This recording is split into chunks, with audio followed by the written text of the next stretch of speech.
প্রতিটা রুহু, প্রতিটা মানুষ মালাকুল মাউতকে দেখতে পায়। আপনিও দেখবেন, আমিও দেখব। মুমিনদের কাছে এসে মালাকুল মাউত একজন যুবকের বেশে সাদা ধবধবে জুব্বা পরে সুগন্ধি মেখে মুমূর্ষু ব্যক্তির শিয়রে বসে বলে, ইয়া আইয়াতুহান নাফসুল মুতমাইন্না, হে প্রশান্ত আত্মা, উখরুজি ইলা মাগফিরাতিল্লাহি ওয়া রিদওয়ানি, আল্লাহর ক্ষমা আর দয়ার দিকে বের হয়ে আসো। বলা মাত্রই মুমিনের আত্মাটা স্মুথলি বের হয়ে আসে। কাফান মিন আকফানিল জান্নাহ, হানুত মিন হানুতিল জান্নাহ, জান্নাত থেকে আনা সুগন্ধি কাফনের মধ্যে পেঁচিয়ে তিনি রূহটাকে নিয়ে আইলিনে চলে যায়। সরাসরি দেখে মালাকুল মাউতকে। আর যারা ইসলাম বিরোধী, কোরআন বিরোধী, তাদের সামনে এসে মালাকুল মাউত ত্রাস সৃষ্টি করে। আগে ধমক। হাইওয়েতে মাঝে মাঝে ডাকাতি হয় না? বাসগুলোর মধ্যে যখন ডাকাতি হয়, বাসে থাকে 50 জন, ডাকাত ঢুকে 5 জন, এই 5 জনের ভয়ে সবগুলো পেশাব করে দেয়। কারণ ত্রাস সৃষ্টি করে। এসেই চাইনিজ কুড়াল দিয়ে আগে কুবায় দেয় 4-5 জন। রক্ত দেখে কি দেওয়ার সব আগে রেডি করে রাখে। মালাকুল মাউত এসে কাফের, নাস্তিক, মুশরিকদের সামনে এসে এরকম একটা ত্রাস সৃষ্টি করে। ভয়ে লোকটা কাঁপতে থাকে।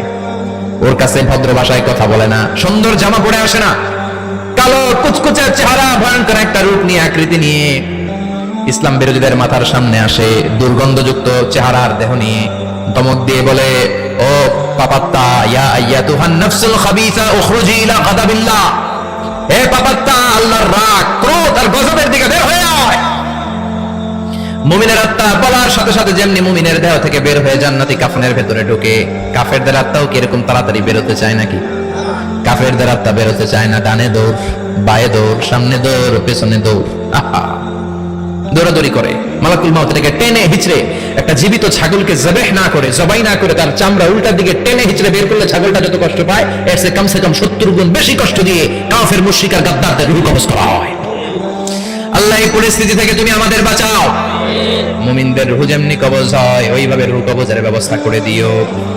ঈমানের মৃত্যু নসিব করে দিও, শাহিদি মৃত্যু নসিব করে দিও।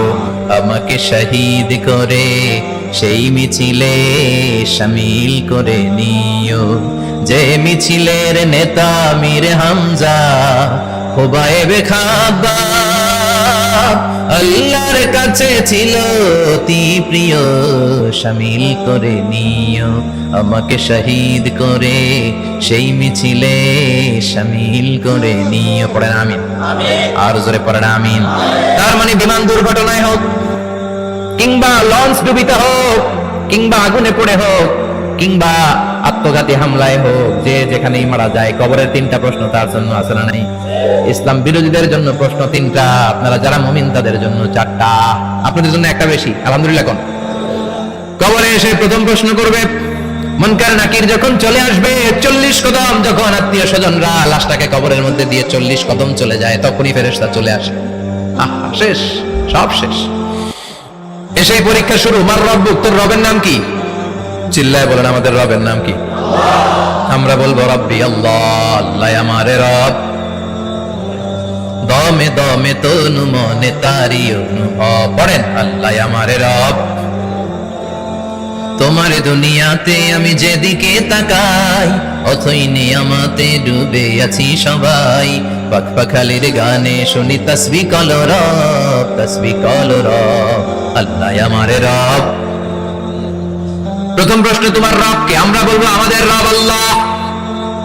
দ্বিতীয় প্রশ্ন, ওমা দীনু, তোমার ধর্মের নাম কি? আমরা কি বলবো? তৃতীয় প্রশ্ন, বিশ্বনবীর চেহারা দেখিয়ে বলা হবে আতারিফু হাদার রাজুল, এই লোকটারে চিনো নাকি? আমরা বলবো চিনি, আমাদের প্রাণের নবী, ঠিক কি না?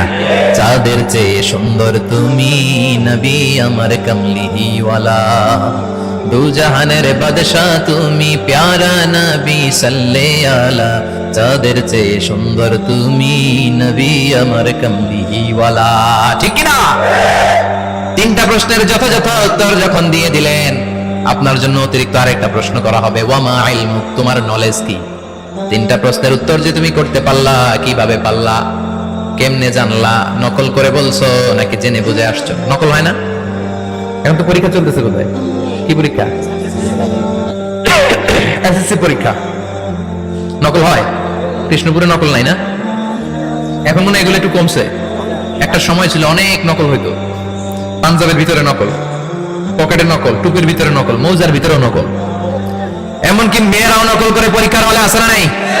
স্কেলের মধ্যে লিখে নিয়ে যায়, হাতের মধ্যে লিখে নিয়ে যায়, ওড়নায় লিখে নিয়ে যায়, কাপড়ে লিখে নিয়ে যায়, আসে না নাই? ফেরেশতারা বলবে নকল করছো নাকি? কেমনে জানলা? 3টা প্রশ্নের উত্তর তুমি কেমনে বললা? আল্লাহ তোমার রব, ইসলাম তোমার ধর্ম, এই লোকটা বিশ্বনবী কেমনে চিনলা? আপনাকে তখন বলতে হবে আমি কোরআন থেকে শিখেছি, আমি হাদিস থেকে শিখেছি, আমি ইসলাম জেনে বুঝে মেনেছি, আমি আন্দাজে কোথাও ঘুরি নাই। চিল্লা এখন ঠিক কিনা? আপনাকে বলতে হবে, এজন্য শিখতে হবে, প্রতিনিয়ত ইসলাম সম্পর্কে জানতে হবে, আখের গোছাতে হবে, জীবনটাকে আলোকিত করতে হবে। চিল্লায় বলেন ঠিক কিনা? 4টা প্রশ্নই যখন হয়ে গেল, ফেরেশতারা বলবে আহলান ওয়া সাহলান ওয়া মারহাবান বিক, খোশামদেদ, কংগ্রাচুলেশন, খোশামদেদ, কংগ্রাচুলেশন, সব প্রশ্নের উত্তর তুমি পেরেছো। ফায়ুফসাহু লাহু কবরুহু 70 যিরান, আপনার কবরটারে 70 হাত লম্বা করে দেয়া হবে। ওয়া ইফতাহু লাহু বাবুন ইলাল জান্নাহ, আপনার কবর থেকে জান্নাতের দিকে দরজা খুলে দেয়া হবে। ওয়া ইলবাসু মিন লিবাসি আহলিল জান্নাহ, জান্নাতের 2টা রেশমি কাপড়ের পোশাক এনে আপনারে পরিয়ে দেয়া হবে। আর বলা হবে নাম কানাউ মিলা আরুস, ঘুমাও, sleep, you should get some sleep now, তোমাকে লম্বা সময় পরে দিতে হবে, ঘুমাও। কানাউ মিলা আরুস, যেমনি বর বাসর রাতে আরামসে ঘুম দেয়, বাসর রাতে যেমনি বর কনেকে নিয়ে মধুর ঘুম দেয়, তুমিও ঘুমাও, কেউ তোমার ঘুম ভাঙবে না। মালাক ইসরাফিলের কিয়ামতের জন্য ইসরাফিলের সিংহায় যে ফুৎকার আছে, ওই ফুৎকার ছাড়া কোনো কিছুই তোমার ঘুম ভাঙাতে পারবে না। আলহামদুলিল্লাহ পড়েন। আল্লাহ আমরাও যেন 4টা প্রশ্নের উত্তর দিয়ে লম্বা একটা ঘুম দিতে পারি, পড়েন আমিন। ওয়াম্মাল কাফির ওয়া আহলুশ শিমাল, আর ইসলাম বিরোধী যারা, তাদের সামনে আসবে মালাকান আসওয়াদান আজরাকান, কৃষ্ণ বর্ণের দেহ, নীলাভ বর্ণের 2টো চোখ, গায়ের রং কালো, চোখের রং নীল, দেখতে কেমন লাগে? আলিফ লাইলার ভূতের মতো, কথা কন। গায়ের রং কালো, চোখের রং নীল। ফেরেশতা 2টা আসবে, এসে ত্রাস সৃষ্টি করবে, এসে বলবে বল তোর রবের নাম কি? মার রব্বুক। ইসলাম বিরোধী মুশরিক কাফের নাস্তিক এরা বলবে আমি জানি না আমার রবকে, আমি জানি না, আমি তো আজীবন শুধু চেয়ার করেছি, মদ খেয়েছি, আমি ধর্ষণে সেঞ্চুরি করেছি দুনিয়ার বুকে, আমি টেন্ডারবাজি করেছি, চাঁদাবাজি করেছি, আমি মাস্তানি করেছি, আমার দাপটে এলাকার ইসলাম প্রিয়রা বাসায় ঘুমাতে পারে না। আমি ছিলাম টেন্ডারবাজ, আমি ছিলাম গডফাদার, সন্ত্রাসীদের লিডার, আমি ছিলাম ডন 1 2 3 সব, আমি ছিলাম ডনের ডন, আমি ছিলাম মাস্তান রংবাজ, রব টবকে আমি তো জানি না। লাদ্রি লাদ্রি, আমারে জিজ্ঞেস করো না। আবার প্রশ্ন করা হবে ওয়ামা দীনুক, তোর ধর্মের নাম কি? বলবে লা আদরি, আমার কোনো ধর্ম নাই, আমার কোনো ধর্ম নাই, আমি শুধু মৌজ মাস্তিতে ছিলাম, আমি আনন্দ ফুর্তি করেছি, ইসলাম নিয়ে আমার মাথা ব্যথা ছিল না, আজীবন ইসলামরে আমি বাস দিয়েছি। চিল্লায় বলেন ঠিক কিনা? ইসলাম বিরোধীদের সাথে ছিল আমার চলাফেরা, আমার সব সাঙ্গপাঙ্গ ছিল গুন্ডা বদমাশ ইসলাম বিরোধী। রব কি, ইসলাম কি, এগুলো আমি জানি না, আমার এগুলো জিজ্ঞেস করো, ধর্ম কি আমি জানি না, আমি কিচ্ছু মনে করতে পারছি না। 3 নম্বর প্রশ্ন করা হবে আচ্ছা আরিফ হাদা রাজুল, দেখো তো এই লোকটারে চিনো কিনা? কয় না, চিনি না, তবে মনে হয় এই লোকটারে দুনিয়ার বুকে আমি গালি দিতাম, এই লোকটার বিরোধিতা করতাম, ব্লগের মধ্যে এই লোকটার ব্যাপারে কুৎসা রটনা করতাম, এই লোকটার কার্টুন বানিয়ে আমি হিংসা ছড়িয়ে দিতাম, এই লোকটার ব্যাপারে আমি এলাকার মধ্যে অপপ্রচার চালাতাম। ফেরেশতারা বলবে তাই, এই ছিল তোর ডিউটি, দাঁড়া এখনই আমাদের খেলা শুরু, এখনই শুরু।